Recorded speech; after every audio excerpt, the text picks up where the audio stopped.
बालोद जिले के दल्लीराजरा से राजनांदगांव जाने वाले मुख्य मार्ग पर ग्राम शिकारी टोला के पास बुधवार गुरुवार की मध्य रात्रि करीब 2 बजे एक सड़क हादसा हो गया।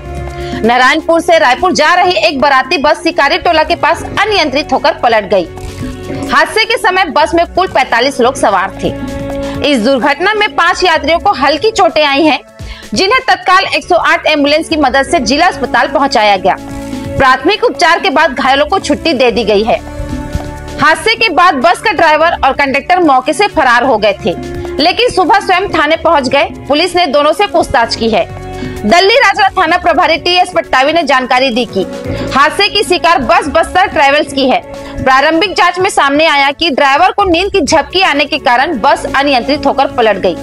उन्होंने बताया कि सभी यात्रियों की स्थिति सामान्य है और कोई गंभीर रूप से घायल नहीं है। पुलिस मामले की जांच कर रही है। आगे अपडेट के लिए हमारे news channel MK studio CG पर बने रहें।